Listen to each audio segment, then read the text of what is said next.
Let us begin our third stanza here. Through primrose tufts in that sweet bower, the periwinkle trailed its wreaths, and it is my faith that every flower enjoys the air it breathes.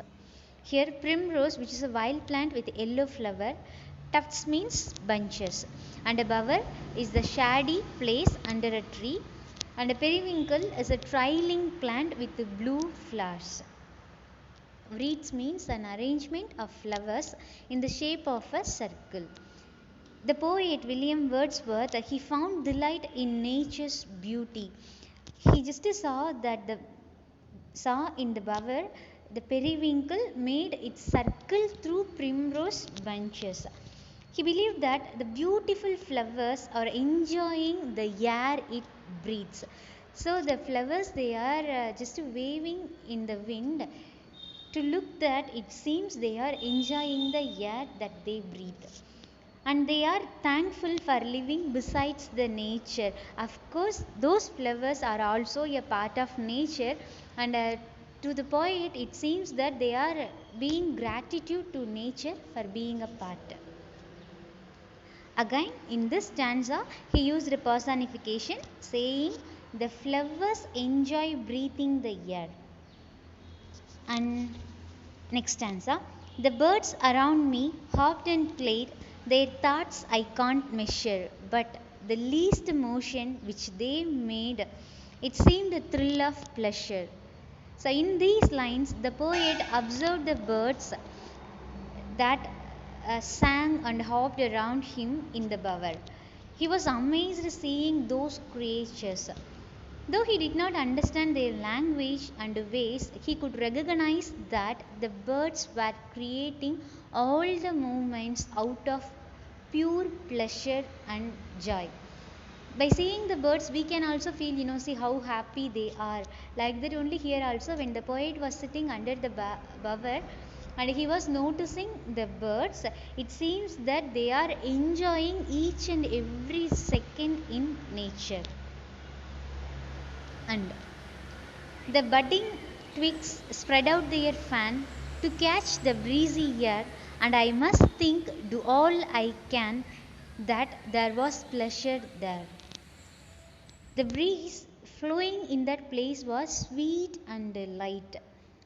The twigs were spreading out as if to catch the sweet air. Just to see how the poet he just thought of those are the things.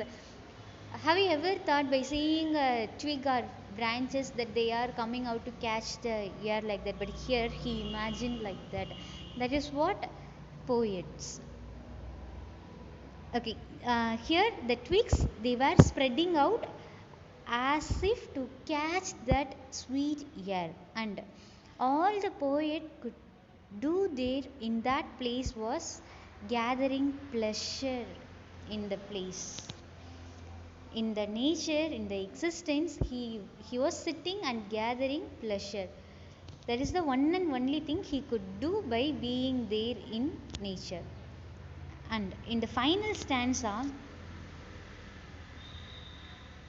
if this belief from heaven be sent, if such be nature's holy plan, have I not reason to lament what man has made of man? See, throughout the poem, the nature with its beauty attempted to heal the injured soul of poet, the speaker. Despite all the efforts of nature, the poet's heart is filled with the sadness. Though he is saying these are the things are there in nature, they are the nature is enjoying, and of course by seeing that I am getting pleasure like that. However, the sadness also is there in his mind. He tried to decide if or unless they are really full of pleasure. He questioned if this is heaven and this is the holy plan of nature, then what man has made of man? Which means man uses another man for his own benefits. When the nature remains selfless, here the poet he had a reason to lament when the nature remains selfless, how man has drifted away from nature in his pursuit of comfort and wealth. This detachment saddened the poet and made him lament, using this sentence what man has made of man.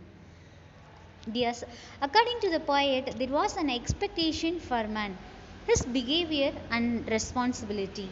Man has to do so much with his power for good and for destruction. And of course, he has responsibility to respect his fellow man and the environment he lives.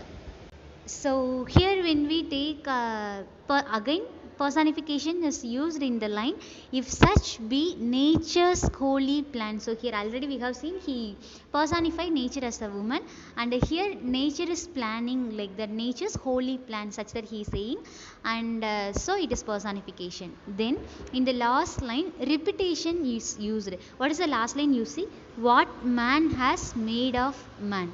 This line is already used in the second stanza. Again in the last stanza also the same line is repeated. So this will come under repetition. So students, love learning. Thank you.